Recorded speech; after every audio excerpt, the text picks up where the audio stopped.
एक एक पैसा, एक एक चीज, हर छोटी से छोटी चीज, जो कुछ हम इकट्ठा करेंगे उसका कोई मतलब नहीं होगा।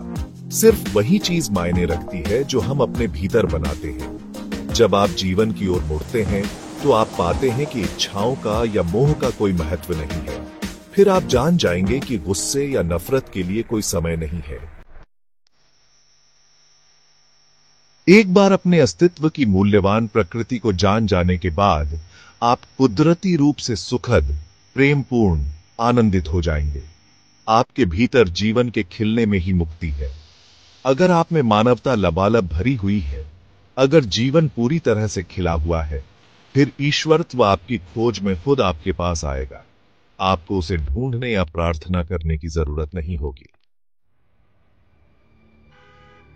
अभी ज्यादातर इंसानों को अपने जीवन में थोड़ी भी शांति या आनंद का अनुभव करने के लिए बहुत संघर्ष करना पड़ता है। चलिए हम एक तकनीकी नजरिए से जानते हैं कि लोगों ने इसे अपने एक गुण की तरह क्यों नहीं अपनाया है। हम दार्शनिक, काव्यात्मक या रूमानी तरीके से नहीं, तकनीकी स्तर पर इसे समझना चाहते हैं, क्योंकि तकनीक के मामले में आपको बस उसका इस्तेमाल सीखना पड़ता है। जीवन के सभी अनुभव हमारे अंदर कैसे आते हैं? जब आप ठंडी हवा में सांस लेते हैं तो आपको कैसे पता चलता है कि वह ठंडी है?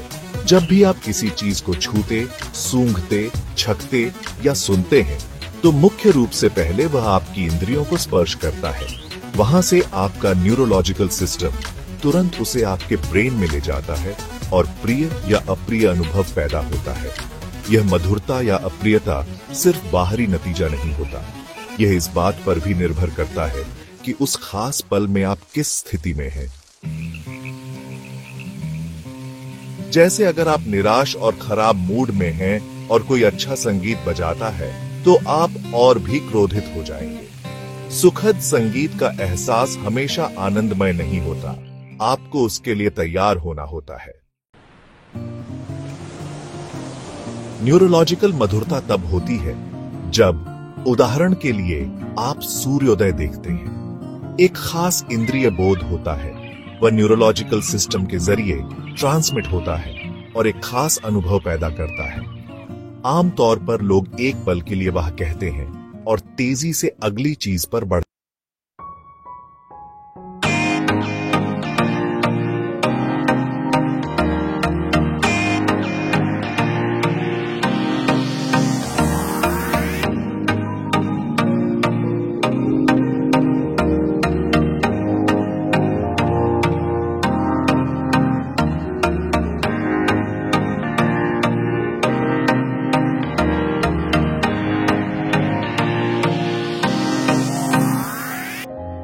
भी अनुभव को कितने लंबे समय तक बरकरार रख।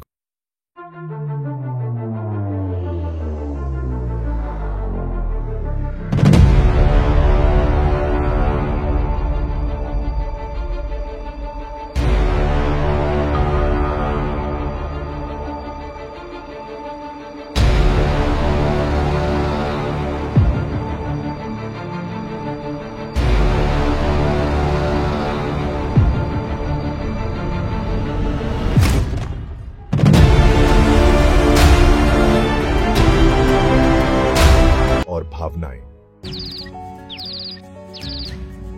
ये सब अब ज्यादातर एक ही स्रोत से आते हैं, इसलिए उन्हें संभालना पहले के मुकाबले आसान है। अगर हम आपका फोन ले लें तो आप लगभग ध्यान में चले जाएंगे। आप मन से परे जाने की कगार पर पहुंच सकते हैं। तो मान लीजिए आप सूर्योदय देखने के बाद एक पल के लिए बहुत अच्छा महसूस करते हैं। इसका मतलब है कि आप इंद्रिय जनित या न्यूरोलॉजिकल मधुरता का अनुभव करते हैं। उसे अपनी जीवन ऊर्जा का एक हिस्सा बनाने के लिए आपको कुछ समय के लिए उस मधुरता को बनाए रखना होगा। इसे सही नहीं नाप पाने के कारण मैं कहूंगा कि वह न्यूरोलॉजिकल आवेगों से 100 गुना धीमी गति से ऊर्जा प्रणाली से गुजरती है।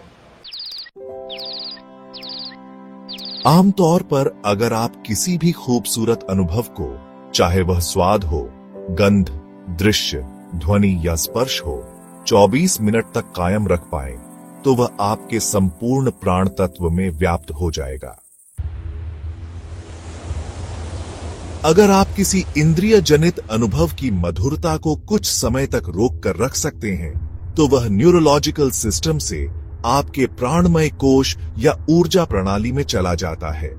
एक बार प्रेम, आनंद या परमानंद के रूप में मधुरता के प्राणमय कोश में जाने के बाद वह जीवन ऊर्जा का गुण बन जाता है, जो आपके शरीर में व्याप्त हो जाता है। आपके जीवन ऊर्जा के सुखद हो जाने के बाद आप कुदरती तौर पर आनंदित हो जाते हैं। आपको आनंदित होने के लिए कुछ करना नहीं पड़ता। आनंद अपने आप में कोई लक्ष्य नहीं है, वह आपकी प्रकृति है।